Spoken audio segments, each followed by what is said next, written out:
प्रिय बच्चों, आप सभी को गुड मॉर्निंग। आज हम रसायन विज्ञान कक्षा 11 में दूसरा पाठ नया पाठ हम लोग पढ़ेंगे परमाणु संरचना के बारे में। परमाणु संरचना जैसे नाम से ही स्पष्ट है कि इस पाठ में परमाणुओं के बारे में पढ़ना है, उसकी संरचना के बारे में पढ़ना है। तो सबसे पहले बात करते हैं परमाणु। परमाणु आप छोटे या निम्न कक्षाओं में आप पढ़े होंगे परमाणु के बारे में, यानी किसी पदार्थ का वह छोटा से छोटा कण जो रासायनिक अभिक्रिया में भाग लेता है परंतु स्वतंत्र अवस्था में नहीं रह सकता है, परमाणु कहलाता है। परमाणु को इंग्लिश में एटम नाम रखा गया। एटम एक ग्रीक शब्द से बना हुआ है जो एटोमियो से होता है। एटोमियो का अर्थ होता है नौ काटे जाने वाला। समझिएगा, एटम जो है एटोमियो से लिया गया। एटोमियो का अर्थ है नौ काटे जाने वाला। यानी परमाणु कैसे पता करेंगे, किसी भी पदार्थ का कण लीजिए, यानी किसी भी पदार्थ को लीजिए, छोटा करते जाइए, छोटा करते जाइए, और अधिक छोटा करिए, और अधिक छोटा करिए। एक अवस्था ऐसी आएगी कि उस छोटे से टुकड़े को अब और छोटा नहीं कर पाएंगे, तो वही माना गया कण, और उस कण को कहा गया परमाणु। यानी यह एक चाक का टुकड़ा है। जैसे बात करें, ये चाक का टुकड़ा है, इस चाक के छोटे छोटे टुकड़े करते गए, एक अवस्था ऐसा आया कि यह जो छोटा टुकड़ा है इसको और ज़्यादा छोटा नहीं कर सकते हैं। इस टुकड़े को ही हम परमाणु कहे। यानी कोई भी पदार्थ बना होगा तो वह छोटे छोटे कणों से मिलकर के बना होगा, मीन्स वह परमाणुओं से मिलकर के ही बना होगा। कोई भी ऐसा पदार्थ नहीं होगा जो उसमें कण उसके मौजूद नहीं होंगे, मीन्स उसमें परमाणु न हो। यानी सीधे कह सकते हैं कि बिना परमाणुओं का कोई पदार्थ बन ही नहीं सकता है। और परमाणु का अर्थ होता है जिसे और अधिक विभाजित नहीं किया जा सकता है। हम आगे पढ़ते हैं। इसके पहले भी विचार किया गया था डाल्टन के बारे में, आप कक्षा 9 में पढ़े होंगे। डाल्टन का सिद्धांत में डाल्टन ने बताया था कि परमाणु अविभाज्य कण होता है जिसे विभाजित नहीं किया जा सकता है। परमाणु छोटे छोटे कणों को कहते हैं। उसके परमाणु में भी छोटे छोटे उसके मौलिक कण होते हैं। यानी परमाणु जब बाद में डाल्टन के विभाजों को, डाल्टन के बातों को, जबकि डाल्टन ने बताया था परमाणु को काटा नहीं जा सकता है, बांटा नहीं जा सकता है, और विभाज्य मान लिया था। समय बीतता गया, अन्य वैज्ञानिकों ने सिद्ध कर दिया कि परमाणु भी एक विभाज्य कण है। यानी परमाणु को उनके और छोटे छोटे कणों में बांट सकते हैं। यानी परमाणु में भी उनके छोटे छोटे कण होते हैं, उन कणों को हम मौलिक कण कहते हैं। मीन्स वह कौन कौन से कण होते हैं? इलेक्ट्रॉन होते हैं, प्रोटॉन होते हैं, न्यूट्रॉन होते हैं। ये जो तीनों होते हैं जिनमें मौजूद होते हैं उसी को परमाणु कहते हैं। तो हम दूसरी परिभाषा बता सकते हैं कि जिसमें इलेक्ट्रॉन, प्रोटॉन और न्यूट्रॉन तीनों पाए जाते हैं उसी को कहते हैं परमाणु। जबकि डाल्टन ने क्या बताया था कि परमाणु अविभाज्य है, जबकि बाद में अन्य वैज्ञानिकों ने सिद्ध कर दिया था कि परमाणु को भी उनके और छोटे खंडों में विभक्त किया जा सकता है। और विभक्त करेंगे तो इलेक्ट्रॉन, प्रोटॉन, न्यूट्रॉन और भी इसमें मेसान आता है, पॉजिट्रॉन आता है, और भी कण आते हैं जिनमें जो तीन कण होते हैं, तीन मौलिक कण पढ़ते हैं। यानी तीन मौलिक कण, परमाणु के तीन मौलिक कण इलेक्ट्रॉन, प्रोटॉन और न्यूट्रॉन होता है। आगे हम बात करेंगे इनके बारे में, परमाणु के बारे में। पूरे पीरियाडिक टेबल में सबसे छोटा जो परमाणु होता है हाइड्रोजन का होता है। हाइड्रोजन की जो परमाणु त्रिज्या होती है 0.28 एंगस्ट्रॉम होता है। यानी पूरे पीरियाडिक टेबल में जो सबसे छोटे आकार का होता है वह हाइड्रोजन के परमाणु का होता है। परमाणु मिलकर के ही अणु का निर्माण करते हैं। जैसे हाइड्रोजन का एक परमाणु लें, हम यहाँ पर लेते हैं हाइड्रोजन का एक परमाणु, हाइड्रोजन के दूसरे परमाणु से जब मिलता है तो H2 का निर्माण करता है। तो परमाणु के मिलने से अणु का निर्माण होता है। उसके बाद बात करते हैं सबसे छोटा जो परमाणु भार होता है हाइड्रोजन का माना गया। हाइड्रोजन का परमाणु भार जो होता है 1.008 AMU एटॉमिक मास यूनिट होता है। और आज के समय में पीरियोडिक टेबल में जितने भी तत्व खोजे गए उनके जो परमाणु भार हैं हम देखेंगे तो 200 से लेकर के यानी 2 से लेकर के 260 AMU यूनिट पर पहुंच गए।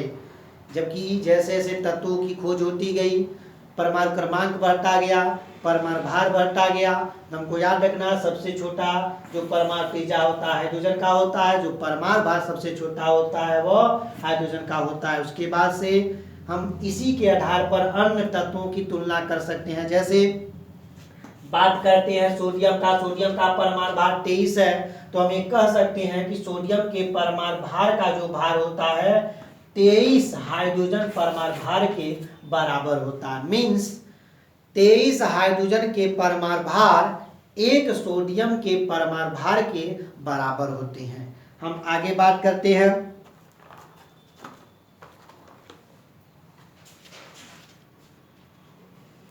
हमने आपको बताया है किसी भी परमाणु के जो 3 मौलिक कण होते हैं उसमें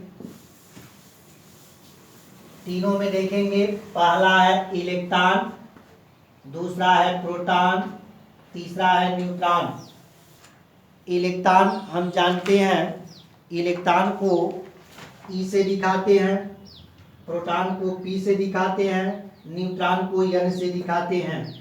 इलेक्ट्रॉन जो होता है माइनस चार्ज देता है, प्रोटॉन जो होता है प्लस चार्ज देता है। ये जो होता है उदासीन होता है। उदासीन मतलब न तो प्लस चार्ज देता है न तो माइनस चार्ज देता है। ये हमारा एक हो गया। दूसरा बात करते हैं, इस पे जो होता है -1 आवेश होता है ऋणात्मक आवेश, जबकि प्लस प्रोटॉन पे +1 आवेश होता है। न्यूट्रॉन पर कोई आवेश नहीं होता है। आगे लिखेंगे। उसके बाद द्रव्यमान की बात करें तो इलेक्ट्रॉन का जो द्रव्यमान होता है 9.10 गुणे 10⁻31 kg पर मोल होता है। हम लिख सकते हैं 31 kg द्रव्यमान को केवल kg में लिखाएंगे। प्रोटॉन का जो द्रव्यमान होता है 1.67 इंटू 10⁻27 kg होता है। जो न्यूट्रॉन का जो द्रव्यमान होता है वह प्रोटॉन के द्रव्यमान के लगभग बराबर 1.67 इंटू 10⁻27 kg होता है। ये हो गया हमारा तीनों मौलिक कणों का द्रव्यमान आवेश। अब बात करते हैं, हम देखेंगे इलेक्ट्रॉन का जो खोज किया था जे थॉमसन ने किया था, जबकि प्रोटॉन का जो खोज किया था ई रदरफोर्ड और गोल्डस्टीन को भी बोला जाता है। गोल्डस्टीन ने इनका नाम रखा था, प्रोटॉन का नाम गोल्डस्टीन ने रखा था, जबकि प्रोटॉन के बारे में रदरफोर्ड ने बताया था। यहाँ पर न्यूट्रॉन का जो खोज किया था ये जे चैडविक थे। आगे हम देखेंगे, ये किसी भी परमाणु के 3 मौलिक कण होते हैं, इलेक्ट्रॉन, प्रोटॉन और न्यूट्रॉन। इलेक्ट्रॉन पे -1 आवेश होता है, प्रोटॉन पे +1 आवेश होता है, न्यूट्रॉन पे कोई आवेश नहीं होता है, मतलब वह उदासीन होता है। इलेक्ट्रॉन का जो द्रव्यमान होता है 9.1 इंटू 10⁻31 kg होता है, जबकि प्रोटॉन पे 1.67 इंटू 10⁻27 kg, और जबकि न्यूट्रॉन पे जो होता है 1/-67 इंटू 10⁻27 kg होता है। इलेक्ट्रॉन का जो खोज किया था, इलेक्ट्रॉन का जे थॉमसन ने किया था, प्रोटॉन का रदरफोर्ड ने खोज किया था, नाम गोल्डस्टीन ने दिया था। किसी किसी किताब में गोल्डस्टीन पे मिलता है। और न्यूट्रॉन का जो खोज किया था चैडविक ने खोज किया था। आप इसे याद कर लेंगे कि इसमें कौन सा चार्ज होता है, इसको याद रखेंगे। आगे देखते हैं, इसको संक्षेप में याद करने का जो तरीका है इसको पढ़ा जाता है ईट पर नाच। ईट पर नाच, ई का मतलब इलेक्ट्रॉन से है। इलेक्ट्रॉन का खोज थॉमसन ने किया था। प का मतलब प्रोटॉन से है। र का मतलब खोज रदरफोर्ड ने किया था। न का मतलब न्यूट्रॉन से है। न्यूट्रॉन का खोज चैडविक ने खोज किया था। यानी इतना याद रहे तो उसके यूनिट का, इलेक्ट्रॉन प्रोटॉन न्यूट्रॉन के खोजकर्ता का नाम पता चल जाएगा। आगे हम देखते हैं परमाणु के बारे में। इलेक्ट्रॉन का, प्रोटॉन, न्यूट्रॉन ये किसी भी परमाणु के अंदर पाए जाते हैं। हम यहाँ पे एक परमाणु बनाते हैं। यह एक परमाणु है। परमाणु में एक छोटा सा गो होता है जिसे हम नाभिक या न्यूक्लियस कहते हैं। नाभिक के बाहर कई इस तरह की होती हैं जिसे हम कक्षाएं कहते हैं। ये हमारा सेल कहलाता है। इन्हीं कक्षाओं में इलेक्ट्रॉन रहता है जो चक्कर लगाता रहता है नाभिक का, और ये हमारा नाभिक होता है। नाभिक में हमेशा P और N पाए जाते हैं। यानी प्रोटॉन और न्यूट्रॉन परमाणु के नाभिक के अंदर पाए जाते हैं, जबकि इलेक्ट्रॉन नाभिक के बाहर कक्षाओं में चक्कर लगाता है। कोई आपसे पूछता है इलेक्ट्रॉन कहाँ पाए जाते हैं? कक्षक में पाए जाते हैं। प्रोटॉन और न्यूट्रॉन कहाँ पाए जाते हैं? नाभिक में पाए जाते हैं। तो हम देख सकते हैं नाभिक की जो त्रिज्या होगी हमेशा परमाणु की त्रिज्या से छोटी होती है, और परमाणु की जो त्रिज्या होती है नाभिक की त्रिज्या से बड़ी होगी। आगे देखेंगे परमाणु जो होता है ये इलेक्ट्रॉन, प्रोटॉन और न्यूट्रॉन तीनों से मिलकर के बना होता है। अगर हमारे पास नाभिक है, नाभिक में अगर केवल प्लस चार्ज है, न्यूट्रॉन हमने बताया है उदासीन होता है, तो जितना P पाए जाएंगे अगर उसी परमाणु में उतना ही इलेक्ट्रॉन है तो वह परमाणु जो होगा उदासीन होगा। परमाणु धनावेश और परमाणु ऋणावेश या परमाणु उदासीन। तो परमाणु धनावेश कब होता है? जब उस परमाणु में इलेक्ट्रॉन के तुलना में प्रोटॉन की संख्या अधिक हो जाती है।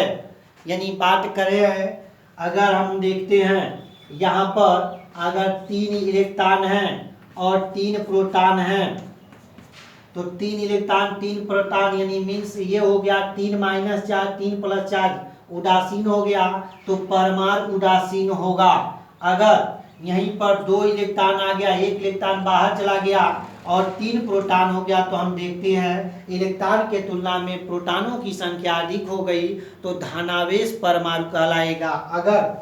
अगर 3 इलेक्ट्रॉन हैं, 2 प्रोटॉन हैं, या बाहर से हम देखते हैं 3 प्रोटॉन हैं, 3 से 1 बाहर से अतिरिक्त इलेक्ट्रॉन आ जाता है तो 4 इलेक्ट्रॉन हो जाती हैं। तो इलेक्ट्रॉनों की संख्या प्रोटॉनों की संख्या से अधिक हो गई तो वह जो पूरा प्रोटॉन होगा, वह जो परमाणु बनेगा ऋणात्मक परमाणु होगा। यानी वह जो होगा अतिरिक्त इलेक्ट्रॉनों के कारण होगा। धनात्मक परमाणु, ऋणात्मक परमाणु और उदासीन परमाणु होगा। आगे हम देखते हैं